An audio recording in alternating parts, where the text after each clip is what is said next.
this Bryce Harper fella is pretty damn good. Some would say elite. Cristopher Sanchez, he's back. The Phillies have gotten their groove back. Let's talk about it next here on the PHLY Phillies podcast.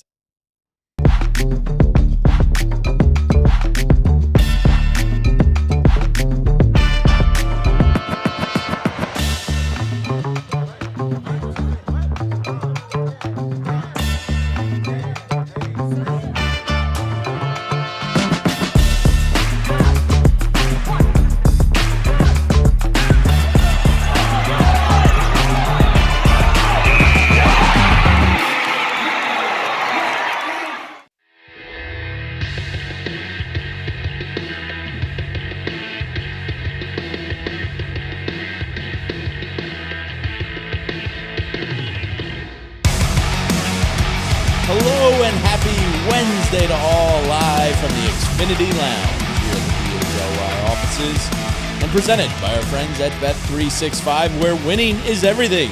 Jamie Lynch, Corey Seidman with you, and if winning is everything, Corey, the Phillies have been doing a lot of that lately. It's truly unbelievable where we were 2 weeks ago compared to where we are today, May 6th.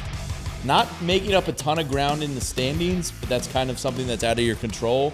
As Bryce Harper said yesterday when we talked about all you can control is the next game in front of you and kind of stacking those series wins, that'll eventually catch up. Yeah, and you can't worry about the division. I mean, the Braves are so good this year. It looks like the Braves, Cubs, and Dodgers are going to be the class of the National League. So whether you win the division or not, it's kind of irrelevant. You just need to make the playoffs. And for the Phillies, you're more focused at this point on the wild card race. And no, you haven't made a huge dent in the National League East standings, but the Phillies are only a few games out in terms of the wild card race with 125 to play, so I think there's enough time. Yeah, Phillies are 8-2 in their last 10. Unfortunately, those pesky-ass Braves, 7-3. But the Phillies now have moved into second place, tied with the Nats and Marlins in the NL East. Still, but this is what's so weird to me. Like 2 weeks ago, sky is falling, everything sucks, food tastes bad, the weather's terrible. Phillies were 9.5 games back. Today, they've won, 8 of their last 10, 8-2. Still 9.5 games back.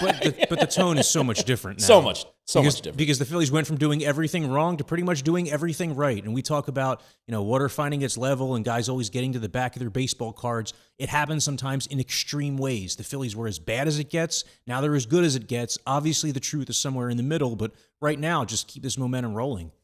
Yeah, and last night, Bryce Harper, after the game, kind of said we're just clicking on all cylinders. And that has kind of started with the return of Zach Wheeler. Now, obviously, Don Mattingly gets some credit and, water finding its level with guys getting to the back of their baseball cards again, all has a major part of it. But Zach Wheeler, since he's rejoined the staff now 9 games ago, the Phillies all of a sudden have the best rotation in baseball again. It's funny how that works because Cristopher Sanchez appears to be back. Jesus Luzardo has been back. Aaron Nola gave you a great game in Miami the other day. And we get to see Andrew Painter here in the very near future. So Cristopher Sanchez last night, Corey, looks like Cristopher Sanchez of last year, a guy that is a Cy Young finalist type of pitcher. What jumped out to you from Sanchez's start last night? It looked like watching a left-handed Greg Maddux with velocity. I mean, it was just absolutely astonishing how much command Sanchez had of both of his sinker and his changeup. We've talked a lot about how Sanchez has not had the command of his sinker early on this season. He's been leaving it low and in right into the bat path of a left-handed hitter or out over the plate. But last night he was able to throw it wherever he wanted it, just below the zone to get swings and misses or ground balls or soft contact or jams. The changeup was as filthy as we've seen it all year.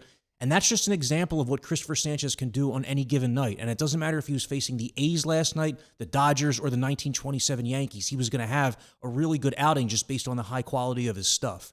I mean, I see one of the best arsenals in all of baseball. And Sanchez was fired up when he got his final outs last night. Got the Phillies deep into the game on a night where they were not coming through with runners in scoring position. And you can't overlook that. If he wasn't as excellent as he was last night, Cristopher Sanchez, Phillies might lose that game because they stranded 8 of the 9 runners they put on base against Luis Severino, and they didn't open things up until later in the game. But Sanchez just took the Athletics completely out of it, so off balance. And there are some really good hitters in that lineup that he just made look foolish. Yeah, he did. It's great to see him back to form. Some really good stuff out of him last night. I think he has a streak going now of 5+ inning consecutive starts at Citizens Bank Park with like fewer than 4 earned allowed, the longest streaks in Steve Carlton. He looks like he's Cristopher Sanchez of last year. And the effect on the entire staff and rotation has been remarkable since Zach Wheeler returned.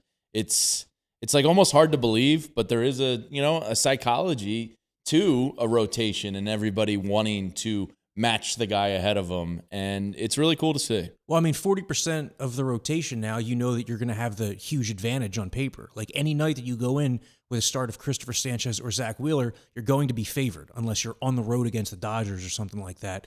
And then Jesus Luzardo has really come into his own the last few starts as well. So that's 3 guys that should give you an immense boost no matter who you're facing. And then, I said this to Anthony this morning on his show, but with Aaron Nola and Andrew Painter at the back of the rotation, really, if you can just get like a good start out of one of them each cycle through, like if one of them can produce each cycle through, you should be sitting pretty because that would be 80% of your rotation kind of producing each cycle through. And that's the way this team is built. I mean, the Phillies are not going to be able to hit with the Cubs or the Dodgers or the Braves, but if they have good enough starting pitching against them, they might be able to combat them when it matters most. Yeah, and let's get to our Evans Pest home field advantage because it's pest season. If you got stuff at your house you need taken care of, hit up our friends at Evans Pest Control. They're the best. And here's the stat about the home field advantage for one Cristopher Sanchez. Sanchez extended his streak of games with at least 5 innings pitched and 2 or fewer earned runs allowed at Citizens Bank Park to 19 games, Corey. Since 1913, his streak is tied for second longest at any ballpark with Josh Johnson at Sun Life Stadium from 2010 to 2011 and only Oral Hershiser at Dodger Stadium in 85-86 for such with longer streaks during that time. Yeah, I mean, that just... He likes pitching at home. Speaks to his consistency because even when Sanchez isn't going well, like we said, there have been a couple of outings this year where he didn't have his best stuff. Even when that happens, he's still like 6 innings, 2 runs. And that's the mark of an ace. It's like, what is your ceiling? We saw it last night. What is your floor? We've seen it this season where doesn't have his best stuff and he still gets you a quality start. Yeah, really, really incredible stuff out of Cristopher Sanchez. We talked about how the Athletics home mound sucks yesterday for guys like Severino, and they hate it. Well, Cristopher Sanchez must really love the ground crew at Citizens Bank Park because he shows up there in spades. And it was fitting that he dominated the A's last night because when Cristopher Sanchez came up in the 2023 season, when he first reestablished himself, because to that point, he was like a number 5, number 6 starter who was wild. Then Cristopher Sanchez was called up in June of 2023 to start a game in Oakland against the Athletics, and that was like the first chapter of his journey that he's gone on since. I think it was 4 scoreless innings against the A's that day, and he hasn't looked back since. His ERA is like 2.5 since then. Yeah, and thanks to our friends at Evans Pest Control for the home field advantage, Citizens Bank Park and Cristopher Sanchez, a marriage made in heaven. We do have to talk about Brandon Marsh later as well, and we have Gregg Murphy joining us in about 12 minutes, a great ambassador for the Phils. Everybody loves Murph. Brandon Marsh has really been consistent as hell, and we'll tap into him later. But last night, Corey, the first time since August 18th, 2025, that Bryce Harper has double homered in a game, and the second home run last night was pretty funny because he didn't know it until like almost second base. Even me watching on TV, I was sitting there with my wife watching the game, and I thought he caught it at first because the way the angle, and then he went down and kind of like winced in pain a little bit, I guess, from the arm hyperextension there. But it's going to be our Wawa Big Wednesday, and Wawa's got tacos now, Corey. So, do they? Yeah, just came out, limited time only. I'm gonna hit that up myself. They got burritos and bowls and quesadillas. Wawa does it all, and so does Bryce Harper, Corey. Bryce Harper, he's pretty damn good. If the Phillies end up making a playoff run, and I believe it was John Peace in the chat said only 4 games out of a wild card spot right now with 126 to play. Should be enough. So when you put it in perspective like that, yeah, Bryce Harper could be, if he's not going to sustain this for the remainder of the year, but if he does this for a long period of time, he's going to get himself in that MVP conversation. So he had a slow start. The first 3 series of the season for Harper against the Rangers, Nationals, and Rockies, he didn't do much. But since that, he's hit 340, okay? 340 with like an 1,100 OPS, as many walks as strikeouts, tons and tons of extra base hits, doubles, triples, homers, and just crushing the ball every time he comes up right now. There were a couple spots last night where he was also patient. You know, he worked a walk at one point ahead of an Adolis Garcia sacrifice fly. Great to see that Garcia was able to take advantage. But I remember saying to you as the season was about to begin that of everything on this roster, that's one guy I'm not concerned about, Bryce Harper. There was all the talk in the offseason about whether he's still elite, whether he's not. Well, right now, he's top 10 in like every offensive category. He's 5th in the National League in total bases. It's kind of funny if you look at that top 5 because it's 3 Braves, Albies, Baldwin, Olsen. Olsen's killing it. Then Bryce Harper, and then Mickey Moniak. That's your top 5 in the National League. So, I mean, Harper's hitting the ball with authority, and he's been every bit of what the Phillies need him to be this season. Said to you the other day they'd be like 5 games worse without him. I really genuinely believe that because you just think about like the games such as the other night in Miami when he delivers the only run. Or last night, he hits a home run off Severino after the Phillies were unable to open the floodgates with so many runners in scoring position. That took some pressure off of Sanchez. He didn't feel like he had to be perfect, and it enabled the Phillies to get to the latter stages of the game with a lead and finally break it open. Yeah, his numbers, as you mentioned, are pretty great. His OPS now is 948 on the year, right around his career playoff OPS average all time. His OPS plus is 157. His slugging's up to 571, batting average 286, and an on-base of 378. I mean, he is one of the all-time great Phillies, and it's great to see him kind of, I don't want to say shove Dombrowski's face in it a little bit, but shove his face in it and be like, yeah, Dave, how you like me now? How you like them apples? Yeah, I mean, there will be a slump at some point soon, in 2 weeks from now or something. And hopefully Trey comes out of his slump when Bryce goes into his, or 100%. Schwarber, and that's the beauty of the big three. Yeah, that's 100, and that's what a team is, right? Is that when one guy's starting to slow down, someone else speeds up. But you know, Bryce Harper during the offseason and when spring training began said stuff like that doesn't motivate him. You know, being called out or however you would describe that doesn't motivate him. That he's his own biggest critic. He has enough self motivation. Sure. But I'll tell you what, man. Anybody, it's just human nature. Anybody in life, when someone questions you and you still know that you're you still know that you're the cream of the crop at what you do. I'm sure that Bryce Harper, there's immense satisfaction in what he's been able to do, and maybe it did light a bit of a fire under him, which, if that's the case, then... Thank you, Dave. Yeah. Louis Daddario in the chat says from every time he crosses home plate here on out, he should just point up to Dave in the box. It used to be sign JT. Now it's how you like me now. Real quick, before we get to a break and Gregg Murphy, I do want to talk about Brandon Marsh because... You know, we've talked about it before, Corey. I do believe he's earned becoming an everyday player. I want to see him get the opportunity versus lefties more, and we're going to have one of those games and opportunities. Is that tonight or tomorrow? I forget. I was looking at it Springs pitches when tonight, yeah. Tonight. So we'll see if he gets in the lineup. I want to ask Murph about that. But to let the people know, we have some cool events going on here at PHLY. The Flyers... They're going to be back in Xfinity Mobile Arena tomorrow night for Love Philly with Anthony Gargano and Charlie and Bill. Pre-game, basically like 5:30 to 7, we'll be broadcasting live from Xfinity Mobile Arena. Sixers, we got a pre-game and post-game show tonight. A critical Game 2 up in the Garden in New York. I kind of feel good about the Sixers tonight. Monday was a tough opportunity for them, you know, coming off the hard-fought game on Saturday. The emotional drainage of a Game 7. If they're going to steal one on the road, tonight's the night. They got to do it. And coming up, we have Fran Duffy. This is one of the coolest things we do here. This is for our diehards. We have a film event coming up on the 19th. It's a Tuesday night, 6 to 8 p.m. here in our offices. We'll provide some pizza and beverages for people, whether that be adult or non-adult. And basically, Fran is going to do a live film session Q&A about all the Eagles draft picks. You want to know about the international kid that signed from Africa in a 7th-round pick? Fran can show the limited film of him struggling to get his helmet on. We can talk about Mekhi Lemon. We can talk about the 2nd and 3rd-round picks and everybody. Any questions you have about the newest Eagles, Fran's here. We just sit around our sofas, drop down the projector screen, and Fran takes you through his process of watching film. So tickets are available.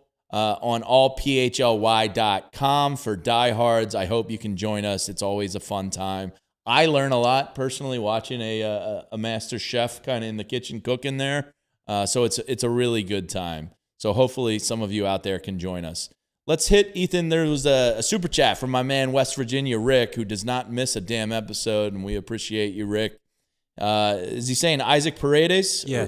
Isaac Paredes could be available. Please give me him July 1st. He's saying, please give me one of Paredes, Eugenio Suarez, or Aroldis Chapman by July. Matt Chapman. Matt Chapman. Well, I'll tell you, Aroldis Chapman might be available too. Because the Red Sox continue to lose. I've always liked Isaac Paredes a lot. Look, Eugenio, you could have had this offseason for $15 million. That would have been a little bit more of a price tag to pay, but it's not my money. I don't care about John Middleton's money. Well, Matt Chapman's not happening because he's on a 6-year, $150 million contract, and I don't think you want to be paying that guy $30 million a year through 2030. Very good defensive player. Great defensive player. But if you answer that question at third base, you don't want to answer it with a humongous overpay, at least in my opinion. Suarez would make more sense, but why would the Reds trade him if they expect to try to win games this year? Paredes is the guy, though, because I look at someone like that as the Astros are a very unbalanced roster. They have a ton of offense and no pitching. They strike me as a team that's going to be pretty active come trade season, if not before. So maybe that's an opportunity where you can flip them some pitching and bring back a Paredes who fills your roster so much better than a lot of these other trade candidates might. There you go, Philly Rick. A little chum in the water for you. Maybe Paredes happens. Weird stuff happening in Cincinnati. They're talking about not being able to extend Sal Stewart now. I always feel bad for teams like these small market teams that finally get something to get excited about, and then it's like, oh, we can't keep them. Well, they have 6 years of control over a guy like that. It's not like they need to extend him tomorrow. They don't, but they don't need to do just because the Pirates and Tigers did it. Yeah, he's killing it this year. 9 home runs, 29 RBIs for Sal Stewart. So if we can poach off the mid-market clubs, that's what you do as the top of the food chain financial type of team in baseball. It's the Phillies' biggest strength. And later today, we're going to be recording a Down on the Farm VOD. I saw some talk about Aiden Miller in the chat. We'll give you the update a little bit later in the show on him, too. It's not a good one. My panic meter is rising. But on the other side, Gregg Murphy does Phillies pre- and post-game radio. He's been a part of the Phillies for feels like my entire life. He's one of the best guys out there. He's going to join us next to talk about this up and down season from the Phils so far. We'll be right back. Baseball is back at the bank. That means a full season of ringing the bell, fanatic shenanigans, shooting those hot dogs. That guy's up to something always. And the best sight lines in baseball are on deck. And right now at Bet365, it's the perfect time to prepare for summer in South Philadelphia. Thanks to their bet $10 and get $200 in bonus bets deals. All new users have to do is sign up and make their first $10 bet, and Bet365 will throw you $200 in bonus bets, win or lose. It's easier than starting a Go Birds chant on SEPTA. So download the app and use code PHLY365. Bet365, where winning is everything. Gambling problem? Call 1-800-GAMBLER. 21 plus only. Must be physically located in PA. Terms and conditions apply. In-app only. Summer is upon us. And I don't know about you. I'd rather know I can afford my family vacation and time with the family this summer rather than stress about it. And that's why my wife and I use Monarch. It's the personal finance app that tracks everything. Accounts, investments, saving goals, and spending. And if you want to plan for that big family trip, Monarch can help you. And right now, you can get your first year half off for just $50 with code PHLY. And what I love about Monarch is it keeps an eye on everything. So if my kids order something that I didn't approve, they catch it for me. It's like having a financial advisor in your back pocket. And it's half off for the first year. Use code PHLY at monarch.com to get half off your first year for just $50. That's 50% off your first year at monarch.com and use that code PHLY. Philadelphia, you trust the manager of the Phillies to set the lineup and execute. Well, why don't you trust Talkify to manage your dating life? Because right now it feels like there's some runners left on base. And you don't manage the Phillies, so why are you managing your dating life solo? It's Meet Talkify, America's #1 matchmaking service. They pair you with a real human matchmaker who actually gets to know you, listens to what you're looking for and what matters to you, and then they handle everything. Scouting, screening, lining up matches who actually fit with your personality. So instead of wasting time on apps, swiping endlessly, bad swing is an empty at-bats, you're going on real dates that actually have a shot. No more strikeouts, no more wasted nights, just a smarter way to date. And right now, Philly fans get hooked up. Scan the QR code now and save up to 50% off. Let's get you out of that slump. Scan now or go to Talkify.com. Talkify, dating done thoughtfully. PHLY Phillies podcast. Jamie Lynch, Corey Seidman with you live in the Xfinity Lounge. And Ethan, let's open up the Xfinity mobile call-in line for the great Gregg Murphy, who joins us now. What's up, Murph? Hi, guys. Good to be with you. It is good to be with you. Greg, we were just talking 2 weeks ago doing this show. Doom and gloom. The sky is falling. My Wawa food tasted bad. Everything was bad. And now Zach Wheeler returns, and all of a sudden the rotation's back, and the Phillies are humming. Yeah, it's baseball's a strange game, which we all know, and it's a long season. It's so hard to kind of keep that in the back of your mind when things are going bad, especially when a team gets off to a start like the Phillies did. I mean, all these expectations and then stumble out of the gate, really poor start. But it's a talented team, and it was important to try and remember that. I mean, I don't necessarily think they're going to win 8 out of every 10 going forward either. There's going to be ebbs and flows, but it's good to see that now that Zach Wheeler's back there in that rotation, it seems to have settled that down. You get Duran back last night. That's going to settle down the bullpen a little bit. And then the guys need to hit. And if they do that, they're going to win a lot of baseball games, and they're going to be there near the end. And, we're going to have a divisional race, I think. I believe that. I think the Braves are going to come back down to earth a little bit too. So we got a long way to go. But, yeah, it's good to see the guys playing well. Murph, first off, did you wish L.A. a happy birthday today? He's 37. Not yet. Not yet. I haven't seen him yet, but I certainly will. Yes, Seis de Mayo is a big deal in the radio booth. How much of like an atmospheric change have you noticed within the clubhouse over the last week to 10 days? Like I imagine there was a lot of tightness on that last road trip to Chicago and Atlanta before the Rob Thompson move happened. And just when you compare that to what you're seeing right now. Yeah, I mean, certainly you can feel it, and it's not a whole lot different than back in 2022 when Rob Thompson took over, right? For whatever reason, a voice change inside the clubhouse makes a difference in baseball, and I do think everybody was kind of on edge. They ran into a Braves team and a Chicago team and a Braves team and a Chicago team, in that 2-week stretch that were playing as good as anybody, and the Phillies were playing about as poorly as everybody, and it just kind of all came together. And I do think guys were not having fun at the ballpark, and that's an important part of it. And there was certainly some, clenching of the bats and that kind of thing. So, yeah, I think there's been a little bit of a sigh of relief now that the couple of wins have happened and they seem to be trending in the right direction. Baseball's not meant to be played uptight, but it's hard. It's a business. These guys are feeling it. They're feeling the pressure. So I think a little bit of the pressure's been released, and it's been a good thing. Greg, Zach Wheeler returns, and all of a sudden they go from the 28th best team ERA in baseball, and now over the last 9 games, like the best ERA in baseball. We asked Ryan Spilborg, who actually killed the Phillies throughout his career, about the effect of somebody as great as Zach Wheeler returning to a club, and does it rise the tide of all boats? He kind of thought that was a little bit overhyped and overplayed. But it appears there's been like a psychological cleansing of this rotation since he's been back. What are you seeing from Cristopher Sanchez and Jesus and even Aaron Nola the other night, where they almost want to match Zach Wheeler's level?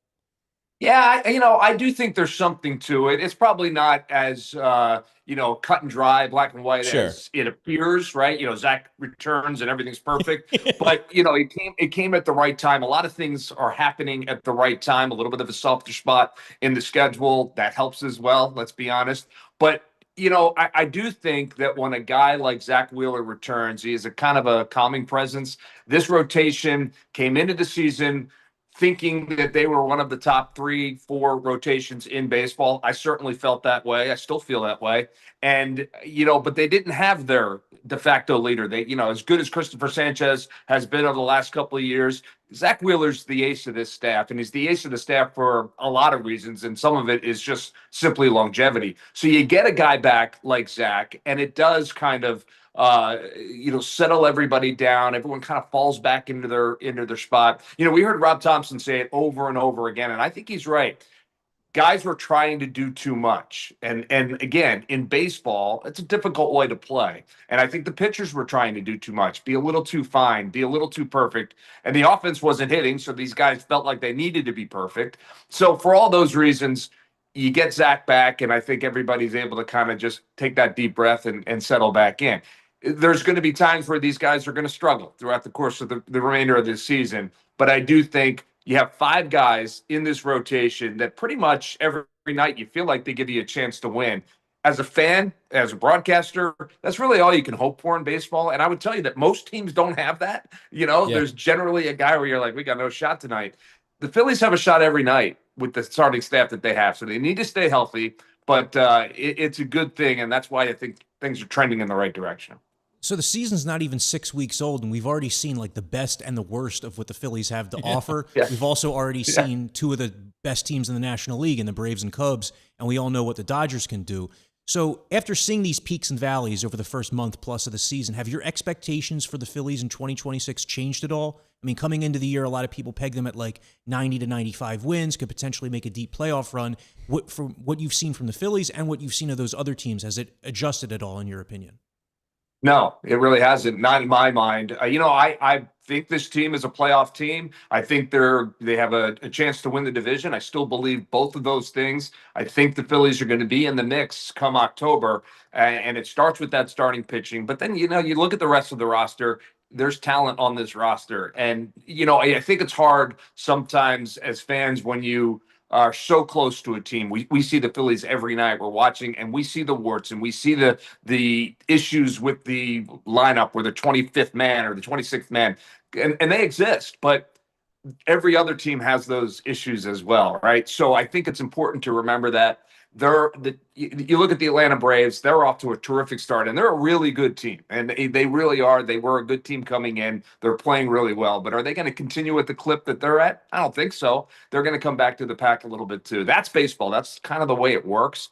And so for me, no, I was very surprised at the slow start. There's no doubt about it. I did not expect them to be playing as poorly as they did right out of the gate. However, nothing has really changed in my mind. I still think they're going to be a mid-90 win team right around there, and I think they're going to be there in the postseason. So we just got to let it play out and see. Yeah, Murph, one of the guys Bryce Harper might end up chasing for MVP if he gets in the hunt is Matt Olson, who's off to a ridiculous start for Atlanta. What have you seen from Bryce? I mean, we went over his numbers in the first segment here. His OPS plus, his OPS, the home runs, first double home run game since last August last night. It looks like this is the best version of Bryce Harper we've seen right now over the last month. He's really locked in and seeing it well. Yeah, he really is, and you just have to hope it continues. Bryce will go through a period of time where he's not seeing it well. It's going to happen, but you just got to hope that a guy like him continues to have these 3-week, 4-week pockets where he's playing as well as anybody, and he's certainly capable of that. We know that, a 2-time MVP. I think I said it before the season, and I'm sure you guys said it. I'm not the only one. With everything that happened in the offseason, I think Bryce came into this year with a little bit of a chip on the shoulder.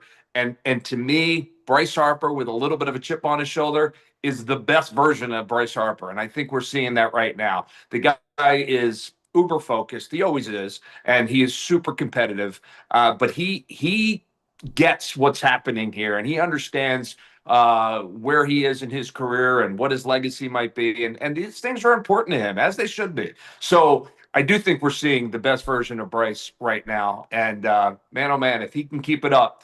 I looked at his numbers. If you take away his March numbers, which was 3 or 4 games that we played in March, his numbers in April were as good as anybody in the National League. And you're right. He's going to be talked about. If he continues this going forward, he's going to be talked about at the end of the season as one of the best players in the league. So. Murph, you mentioned how important it is to have fun during the grind of an 162 game season in the clubhouse, and I will just say that covering the Phillies over the years, I've always thought that if fans could just see the banter between like you and Fransky and T-Mac and the reporters and Stocker like on a daily basis, people would pay money to be behind the scenes and see that kind of stuff. But what's the most fun aspect for you of the baseball travel, making all the road trips? Already seen some cool cities this year. Like, what's stuck out to you the most in terms of what you enjoy the most about that element of it? Yeah, well, you're right about that, Corey, because I do think that we have such a great group of people, not just the broadcasters, but the men and women that are covering the game every night as well, the beat writers and the like. So we're very lucky in that regard because you spend a lot of time with these people, and I spend a ton of time with the other broadcasters, as you said, on the road, and we're doing all 162. And, if you're not kind of meshing at every level, it can be a long season. I'm sure it can be. I don't know. I've never experienced it because we have such a great group of guys. I've been doing this since 2012 and as a part of the broadcast team. And we just have a lot of fun. We're constantly laughing. We're constantly joking with one another and Tom McCarthy's pulling pranks and we're getting ready for the Friday night roundtable, which is always fun. And then we're, having a meal together and we're playing golf together and we're getting to the ballpark and we're driving. So when you have that, you have a relationship with the guys that we do, it does make it a lot of fun. And it allows you to withstand the 10-game losing streak without, going absolutely crazy. I am on a group chat with all of my college buddies and they're going nuts. And I'm like, it's going to be fine. And they're like, how can you say that? But I truly believe that because when you're immersed in it, you understand just how much is still in front of us and how much we have to go. And there's plenty of time for things to get right. So I think that helps. I really do. Murph, what's your favorite road trip? Which city is your favorite? It's a tough question. Yeah. So I'm a guy that loves to travel. As soon as the season's over, my wife and I were traveling again. My kids and we just love to travel. So I love going everywhere personally. But, there are certain cities that are just great. Chicago in the summer, Chicago in April, not so great. Yeah. But Chicago in the summer, you can't beat it. San Francisco on a beautiful day in California. You never know what the weather's going to be up there, but San Francisco is such a great place to be. And those ballparks are also pretty terrific as well. Wrigley, the oldest or second oldest or the oldest one of that. And then, one of the newer ones in San Francisco. So I judge by that. We play a lot of golf on the road. So, nice. Golf courses come into play too. So, all of that kind of lends into it. But I would say, getting out to Chicago in the summer is probably the best for me. And then getting out to California when it's beautiful is a lot of fun. That's too. Great. Philly Junk Wax in our comments, Murph, says Friday Night Roundtable is the best part of the week. I love that show. A sentiment felt by many. Well, we appreciate hearing that. We love doing it. It is a lot of fun. It's taken on a little bit of a cult following, so I guess that's a good thing. Yeah. We probably share way too much information about ourselves. That's why people love it. Roundtable. Yeah, but everyone can keep up with all of what's going on in our lives on the Friday Night Roundtable. So yeah. Last one for you, Murph. Tonight, lefty on the mound for the A's. Brandon Marsh is quietly killing it. This is a full calendar year as a platoon player, really excelling. Does he deserve to be not a platoon player anymore, in your opinion? Yeah, I certainly, if I were the manager of the team, and I'm not speaking for Don, I don't know what he's thinking going forward, but I think he's earned the opportunity to have some spot starts, certainly against left-handers, right? He's had some success against lefties this year, a little bit last year. It's not overwhelming, but he's not seeing them very often either. So, there's that catch-22. If he saw them more, would he have more success or vice versa? I think Brandon is at the point where he is feeling really good about his swing, really good about his game. And I would, if I were the manager, start to pick some spots. Maybe not against a Chris Sale, flamethrower. And Chris Sale. Have a seat, Brandon, and be happy for it, right? Yeah. Keep that average right where it is. But some other guys, maybe some of the junk ballers or whatever, I would like to see what Brandon could do against left-handers. He's a really good defensive guy, so you have that out there in the outfield, and why not? I mean, he certainly has done everything he can to show you I'm a guy that can hit right-handers. So I'd give him an opportunity. Awesome. Agree with you. Catch Gregg Murphy. You can follow him on Twitter, pre and post game on the Phillies radio network. Does a tremendous job. One of the best guys in the game. Murph, we appreciate the time, buddy. My pleasure. And right back at you guys. I appreciate you having me on. And great stuff. All right. We'll see you soon, Murph. There he is, Gregg Murphy on the Xfinity Mobile call-in line. Always fun talking with him. We threw out something we've never done before yesterday, Corey.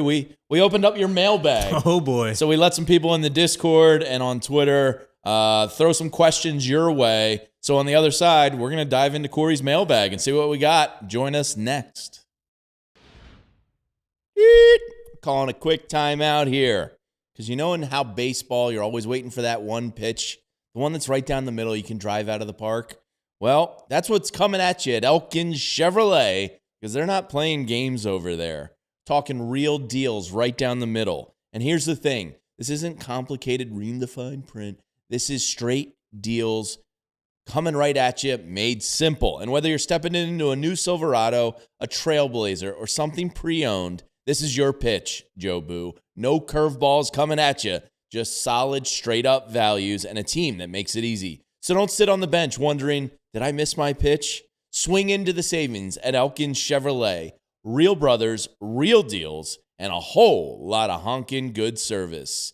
Elkins Chevrolet, Route 73 South in Marlton, New Jersey. Stop by and find yourself in that new Silverado or Trailblazer today. Parks Casino is my casino of choice, right there on Street Road in Bensalem. It's easy to get to everywhere, and it's the perfect date night spot. And it got even better because now they have the Parks View Hotel, which is just steps away from the Parks Casino and offers free shuttle service. You can catch comedian Ben Bankus coming on August 22nd, magician Michael Carbonaro on September 19th, Thursday, May 14th.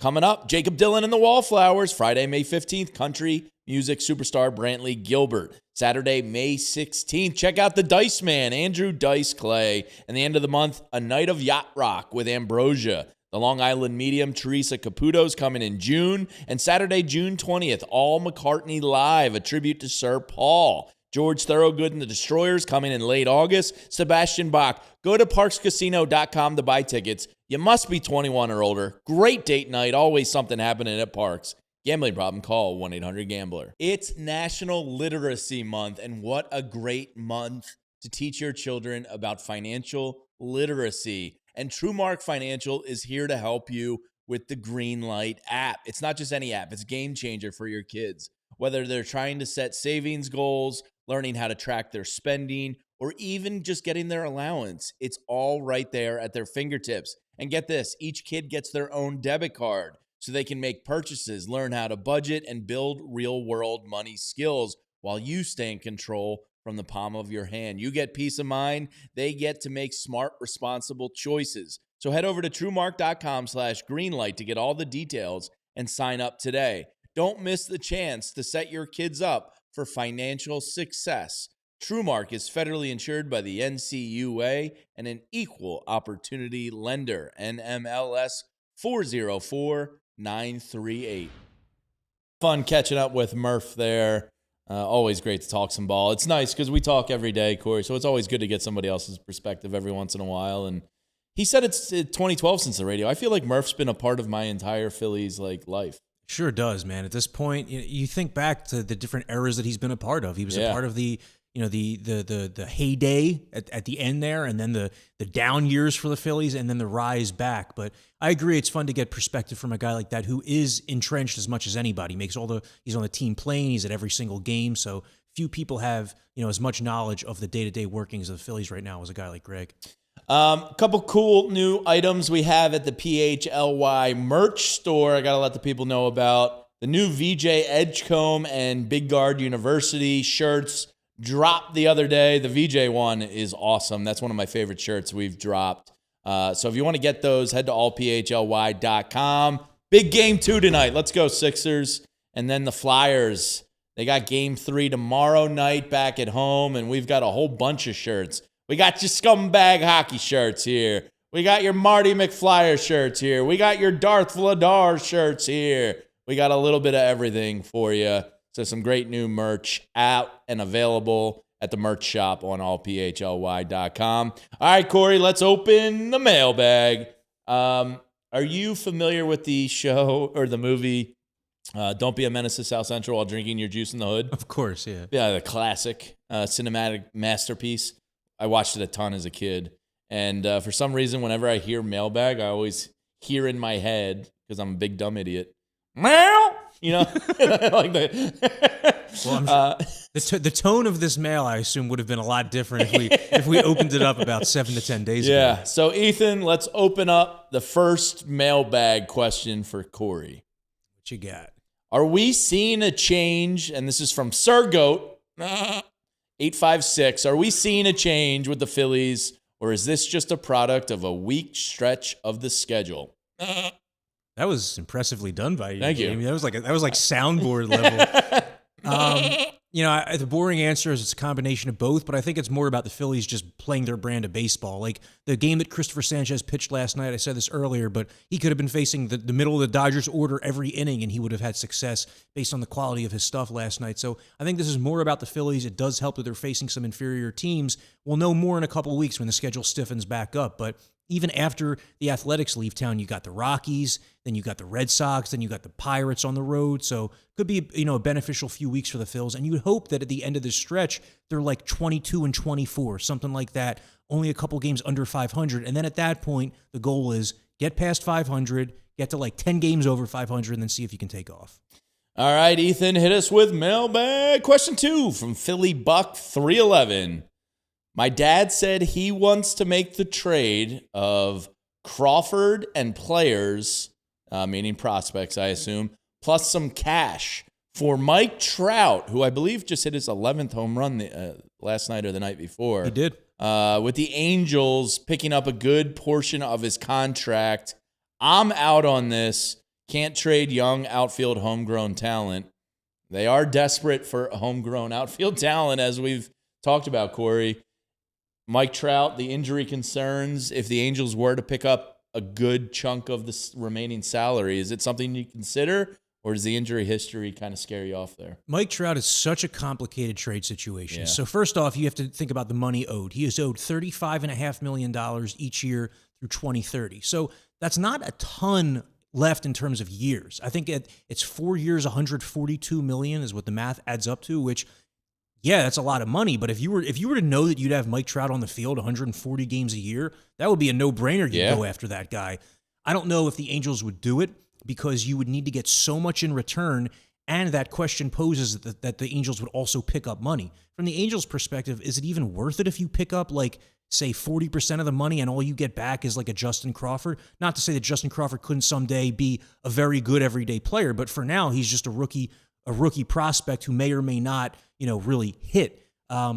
Mike Trout would be the perfect fit on this offense because you need the right-handed power and plate selection, and he is locked in early this season. It's such a complicated trade situation. I don't know if it's ever going to happen, but man, if it could happen, you'd figure that the pathway to it would be getting the Angels to take on some of that money while also enticing them enough with the prospect package. It's just a matter of what that prospect package is.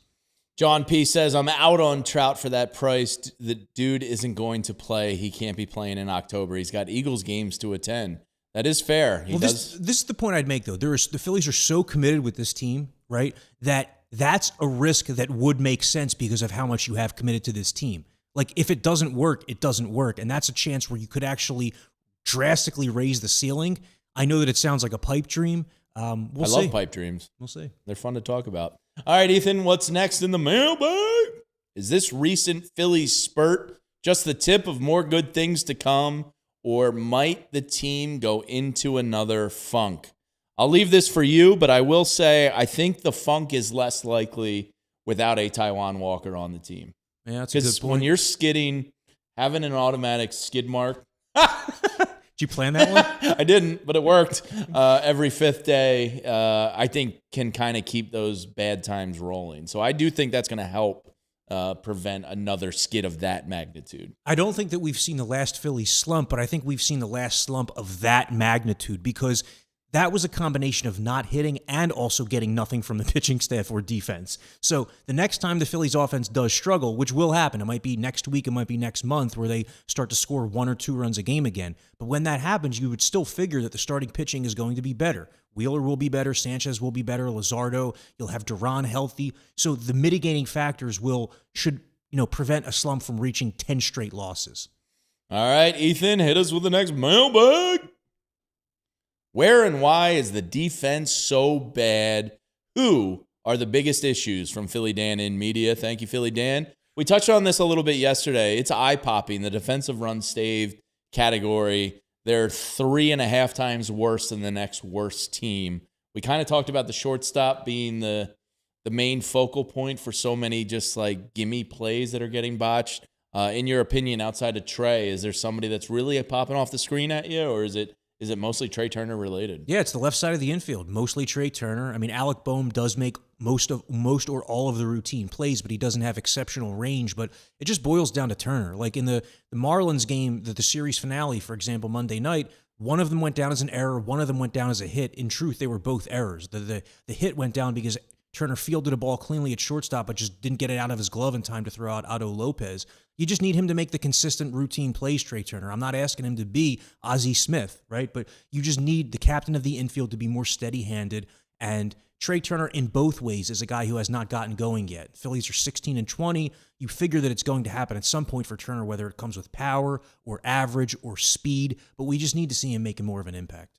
All right, Ethan, what's next in the mailbag? Philly Dan in media. Really jamming your inbox here, Corey. Said, how are the Phillies doing ABS-wise compared to other teams? JT, before the injury, was up there amongst the best percentages in challenges in baseball amongst catchers. What's your overall impression of the Phillies with the ABS system in place? They are smack dab in the middle. Their hitters are 16 up, 16 down, and their defenders, when the catcher challenges, are 16 up, 15 down. So they're like literally 50%, the Phillies. Kyle Schwarber, I think, has 6 successful overturns, which is tied for second in baseball. Pretty sure the catcher has been most successful, Salvador Perez. But, it's funny, I was looking through the data this morning. You know who loves the ABS system more than any player in baseball this season? Is Brian Reynolds of the Pirates, because not only has he had 4 successful overturns, but they've all been on full counts. Wow. So that's 4 full counts that ended in walks as opposed to strikeouts. JT has been more successful behind the plate than a guy like Marchand. There was a pitch last night late in the game where I think it was off by like 1/10 of an inch. Oof. So really, that's been the biggest. Was that the one on the top right corner of the strike zone? That was a perfect pitch, man. And so that's been the main takeaway, is that a lot of these missed calls that we think are egregious are like less than an inch or 1/10 of an inch sometimes. It's pretty cool how minuscule it comes down to in the long run. Ethan, what's next in the mailbag? A few years ago, the Mets did a player dump to reset. Think we could see similar from them? Could the Phillies deal with them? Could they do a player dump at any point in the season if Alec Boehm doesn't pick it up, let's say? Well, I don't think the Mets are going to trade with the Phillies of anything of value, like anything meaningful. I do think the Mets could blow it up as they did a few years ago. The question just would be, which pieces would they get rid of? Because you're not trading Juan Soto or Francisco Lindor or Bo Bichette. And you've already traded Jeff McNeil and gotten rid of Pete Alonso and traded Brandon Nimmo. So, like, how many more pieces can you feasibly even trade? That is just an absolutely horrifically designed roster. Things we love to see. Yeah, like, I know the Phillies got off to a slow start this year too, but the Mets is a situation where I don't see how that's getting better. You got rid of Nimmo and Alonso, and you replaced them with what? Jorge Polanco, who's like an average or below average hitter who's hurt, and Marcus Semien, who's trending way down. That was just like a masterclass in how to not spend money. All right, 2 left in the mailbag. Jay Shime, one of our diehards, one of the sickos. What should they do at backup catcher? Do they keep 3 catchers on the roster? Because Mattingly talked about Stubbs' optionality in a way, if you will. Marchand has been terrible. But he's out of options. Corey, what do they do? I would just, at this point, if you go back to two catchers, just keep Stubbs, because like really what difference does it make? I'd rather have the guy who at least is making a bit of an impact in terms of he threw 2 base runners out earlier this week. I don't know the predictive nature of that. Maybe Marchand's even more likely to throw runners out as the season goes on, but Stubbs makes such an impact in terms of his game planning and his clubhouse presence, and I know that those things can make people laugh sometimes, but we're talking about the backup catcher, the 26th man on the roster, so I always, like I said this to you the other day, for a backup catcher, either give me offense or give me defense. Right now, Stubbs is giving you the defense, so go with him. And, it's not like this backup catcher is going to be playing a ton anyway, barring an injury to JT Realmuto. And it's not like you're really thinking about the future a ton either, because Marchand at this point does not, there's nothing I've seen that leads me to believe he can be an everyday catcher. So No. at that point, you can find a backstop in any offseason. So I'd go with Stubbs. All right. Last question in the mailbag. Dombo mentioned he has heard trade chatter earlier this year than normal. Any team/players to watch early on? I could totally see the Astros and Red Sox making moves earlier than the August 3rd trade deadline, because I said this earlier, but the Astros, I think they still have the best offense in the American League, but they have no starting pitching, literally no starting pitching. Their bullpen is also leaving a ton to be desired. So that strikes me as a team where you might be able to trade them a pitcher for a hitter. We talked about Isaac Paredes earlier. He would make a ton of sense for the Phillies as a right-handed third baseman who loves to pull the ball in the air. You could see him hitting a lot of home runs to left field at CBP. And then the Red Sox, they're pretty much like the Phillies of the American League, or the Mets of the American League, actually, where they've got off to this really slow start. They already fired their manager. I don't think the Red Sox are going to be able to fight their way back into the race the way that the Phillies have. So that's a team that, like, an Aroldis Chapman, I think he's going to be available come July. Jarren Duran's another guy who's generated trade interest because the Red Sox have a glut of outfielders, but Duran is just not a perfect fit for this team because he's a left-handed bat. So when looking at teams that might be willing to trade earlier than the deadline, I look at teams who have really either bottomed out, like the Red Sox and Mets, or a team that needs to just shake up the whole construct of the roster, like the Astros. Yeah, and Trevor Story got plunked last night, a little bit of bench clearing. I was watching that game. Yeah? It was, Framber You're a Valdez. sicko like Cuz, where you guys watch like every game Yeah. you can get your eyes on. But Framber Valdez, man, what a punk. Seriously. He already has this reputation, and then it's like, all right, they're hitting me too hard. I'm sad. I'm going to now throw it at this guy's back. Like, just so corny. And you know what was telling about that was that A.J. Hinch, when he was asked about it post-game, his comment, he didn't defend his player. His comment was like, usually when you go out there, you feel like you're in the right, and I didn't feel like that out there. Oof. And that was his own manager saying that. Speaking of the Cuz, he's going to join us in a minute. That was the first mailbag. We're going to do that from time to time to give you an opportunity to talk to Corey and ask him questions. He's in the clubhouse. He's covering this team, does a great job. So I wanted to extend that olive branch to the listeners. Let's hit a quick word from our friends, and then we'll be back with the Cuz. I got to give him the floor to wax poetically about Bryce Harper. It's springtime. You know what that means? Yeah, nice weather, but it also means pests. It's high season for pests. Ants, spiders, bees, and other unwanted pests become much more active this time of the year, making now the perfect time to protect your home with Evans Pest Control. They're running a spring sales event right now for new customers. If you're new to Evans Pest Control, you can get 5% off your general pest control services when you book your first treatment. All you have to do is use promo code SPRING5 when you schedule your service. It runs through May 31st, so don't sleep on this, and it applies to standard general pest control treatments designed to keep your home protected from common seasonal pests. Just mention the code SPRING5 when you're booking to get that 5% off. So if you're looking for reliable pest protection this spring, reach out to Evans Pest Control. You can learn more at evanspestmanagementmgmt.com. It's funny. You can stream anything on your phone, anywhere. You can get food delivered to you in 15 minutes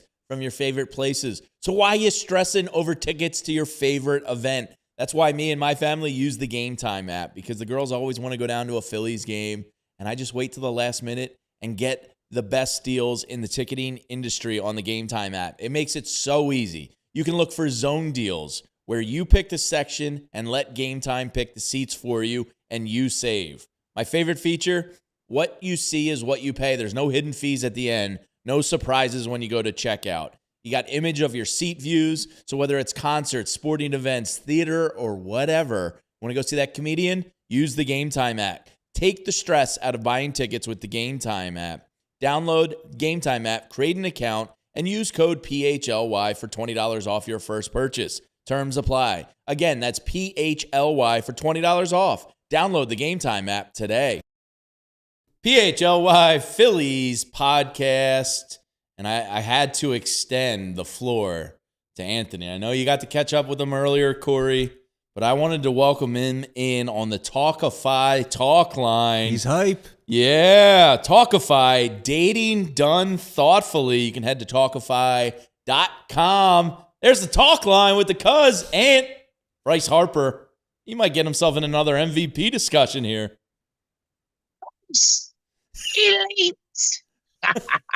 Dude, his numbers forget those like 4 or 5 games in the month of March. His April numbers are right toe-to-toe with anybody in the game. His OPS, his OPS plus, he's hitting the ball hard the opposite way. He is seeing the ball maybe as good of Bryce Harper as we've seen in a Phillies uniform right now. Yeah, I love it. And you called it, man. Like his approach, everything this is the best of Bryce. Like all this talk that, well, maybe Bryce doesn't have the power. Maybe Bryce, the great days of Bryce are over. It's all nonsense. He's showing you right now. He is just on fire. He has been great. Lost in this weird month where Topper goes and it was an awful start. But Bryce has been hitting, right? And again, it helps that Garcia's been good, been better.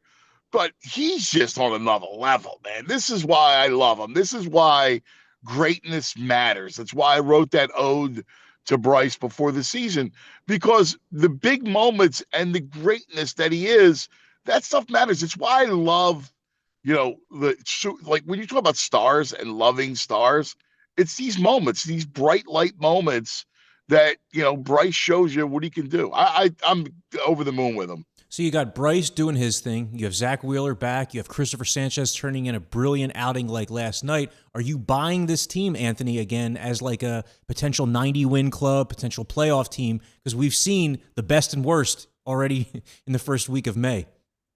Well, here's what we know. Like, let's look at truism. Like, we expected them to play better because of the schedule, right? Like, so, I mean, there was no secret as to why you change managers. You do it, like, right before you're going to have a chance to play better. So you get the jolt of changing managers, and then you get a schedule against a lot of right-handed pitching, against a lot of bottom teams. So you're going to play better. The thing that I believe in is I believe in Wheeler, Sanchez, Luzardo. And that pitching is going to carry you, right? Like, it's great that Stott's hitting. It's great. Crawford's been good and Garcia's woken up. Turner, I thought, had a good game last night. Ultimately, you're still going to need a bat. Like, that's not going anywhere. Like, your lineup is still your lineup, and you're still going to need a real legitimate bat. But the pitching's legit. And if, Painter and Nola keep you in most games, that's a huge strength of this team. And then you got to, make sure that Duran's back and right, and you get the bullpen situated. You're such a pro. You walked me right into my next question, Ant. I know you love the theater of baseball. You're a big fan of bunting flags. And Duran last night was going to get he was going to get his work in regardless of the outcome of the game. When you're up 9-0, kind of got to drop the entrance, don't you? Or have like I'm just going to get my work in entrance. That felt weird last night with the whole dog and pony show. It was 9-0. You wasted. I'm completely with you. I'm not going to say it's a violation, but you wasted. It felt weird when you do that, because that opening needs to be for big moments. Yeah. That moment needs to get the crowd riled up. And the more you do it, every time you do it, you lose just a tiny bit, right? Like, so don't waste it on a moment like that when it's just about work. And I agreed with it. I think he needed to pitch last night.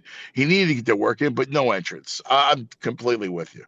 Look at us. Who would have thought? Guys, what do you think of this Brandon Marsh, this first month and a month plus that he's had? I mean, we were talking to Murph a little bit about it earlier. He looks great. Whether or not you play him every day, whether or not you only play him against righties, but whether or not he does become an everyday player, to me, he looks like a guy who has solidified himself in like the 5 spot in that lineup. Remember the season open, you had Bohm 4 and Stott 5. Now you have Garcia 4, Marsh 5. To me, that makes a ton more sense.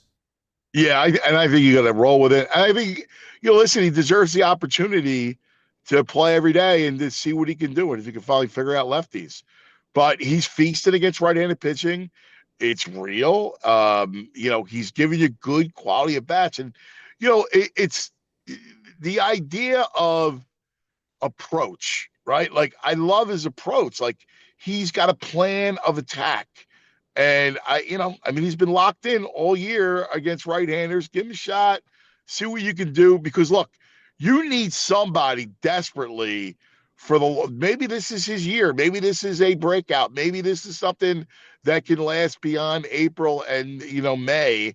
And you got it because you need something, right? With Bohm struggling the way he is, it was great to see Stott the last week kind of look like himself. I think it's against right-handed pitching, but you need one of them that you can count on every day. And before we let you go here, we got to send it to overtime for the TV viewers. You can continue watching at allphly.com. And I might need you to talk me down here because my panic meter is rising. Aiden Miller was supposed to start swinging a bat 2 weeks ago. Don Mattingly gave a little update yesterday. Still hasn't resumed baseball activities. To be this young with such a severe back problem, I'm starting to bug out a little bit. Yeah, you should, because I'm bugging with you. I mean, back at his age. I know. Right? Like, and what the problem is, too, is like it's hard to trust the Phils with young players. And, I mean, look, there's a tendency to really kind of overhype your prospects. Sure. And he worries me, man. I mean, you're talking about back and, I don't even know what he is, right? Before we can even get excited, like, what is he? Who is he? Like, that's a big question. And now with the back, it's scary. And let's face it, he would have been the answer. Yeah. You would have called him up. The timeline synced perfectly. Otto Kemp. Right, yeah. Like Otto Kemp hit a grand slam and a 3-run homer last night. Oh, whoop-de-doo. But, like you need something that's legitimate that you can cleave to. And it would have been nice to have another young. You see what youth does. Look what youth does with the Flyers, right? During this whole run. It matters. Yeah, it sucks. I thought you were going to talk me down, but we'll be together tomorrow morning for the Anthony Gargano Show live at 9 a.m. Sixers game 2 tonight. Flyers game 3 tomorrow. It's a great time in Philadelphia sports right now, Ant. So appreciate you hopping on the talk line. I love it. All right, we'll see you soon, cuz. Side man. Drive safe, cuz. There he is, Anthony Gargano on the talk line, brought to you by Talkify. Delegate your dating life. Who wants to be out there swiping? Get a real person, and they're going to listen to you, find out what you want and what you're looking for. They'll help you out at Talkify. Head there. All right, Corey. Phil's back at it today. Rain is on the horizon. Do they get the game? Let's go to meteorologist Corey over in the weather room. Do they get the game in, Corey, or is this a doubleheader tomorrow? Well, my barometer tells me, no, I do think they're going to play this game tonight. It looks like just scattered showers, maybe like deeper into the game. So Phillies facing Jeffrey Springs, who falls into that class as like a mediocre left-handed pitcher. Curious to see if Brandon Marsh is in the very lineup. Curious to see that tonight. The Phillies got a lot of guys on base last night early in the game against Luis Severino. Couldn't break through until late against the A's bullpen. It would be nice if they're able to do a little damage earlier in this game, but you also know you have your horse, Zach Wheeler, on the mound. So I'm not expecting a huge offensive night out of the A's. Yeah. I expect greatness out of Zach Wheeler. We're completely spoiled. What a luxury to have.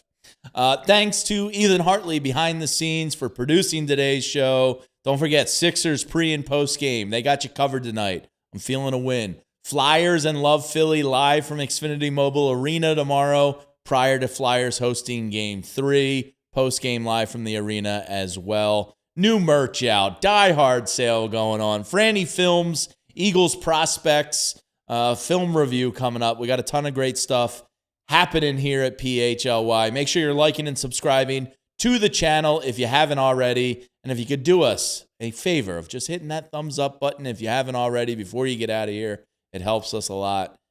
We love and appreciate all of you for hanging out with us on this Wednesday. Have a great rest of the Wednesday, everyone, and we'll see you Friday at noon here on the PHLY Phillies Pod. We all silly like the mayor.